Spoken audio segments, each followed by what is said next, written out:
এই সকালবেলা ছাদে চলে এসেছি, আজকে আবার 4টে পায়রা উড়াবো। চলো গাইস, বেশি দেরি না করে চলো পায়রাগুলোকে তোমাকে দেখিয়ে আনি। দুটো বাচ্চা আর দুটো অ্যাডাল্ট পায়রা উড়াবো। চলো গাইস, একবার দেখাই তোমাদের ঘরের ভেতরে গিয়ে পায়রাগুলো কোনগুলো।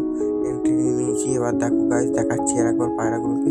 এই বাচ্চাটা উঠবে আর একটা বাচ্চা উঠবে। দেখো গাইস, এই বাচ্চাটা সম্পূর্ণ, আর এই দেখো এই বাচ্চাটা উঠবে। আর হচ্ছে এই বড় মাদিটা উঠবে, মানে অ্যাডাল্ট মাদি, আর এই অ্যাডাল্ট এই নটটা উঠবে।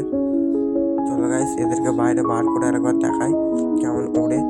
দেখ, এই দেখো গাইস, এই মাটিটাকে বার করি, যেটা শখ করে নাও, তারপর উড়ে দেবো। এখন দেখা যাক এগুলো কেমন কি পাক মারছে। সেটাকে ছুড়ে দিয়েছি, আর আমাদের আর 3টে পায়রা, এই যে আর 3টে পায়রা সামনে উঠছে। গাইস, আবারও ছাদে চলে এসেছি, চলো দেখা যাক পায়রাগুলো নেমেছে কিনা। আপাতত গাইস টাওয়ারে দেখা যাচ্ছে না, পায়রা নামিনি। তাহলে মিনিমাম ভাই গাইস 1 ঘন্টা হয়ে গেছে, 8টা দিনে উড়িয়েছিলাম। এখন বাজে হচ্ছে 9টা 24, আর দেখতেই পাচ্ছি এখনো নামিনি। কিন্তু গাইস এটাকে উড়ে বেড়াচ্ছে। উড়ুক ততক্ষণ, যতক্ষণ না নামবো, কিন্তু মন না হলে নামবো না, যতক্ষণ উড়বে উড়ুক। চলো গাইস, দেখা হচ্ছে আমার নেক্সট ব্লগে। Tata, good bye.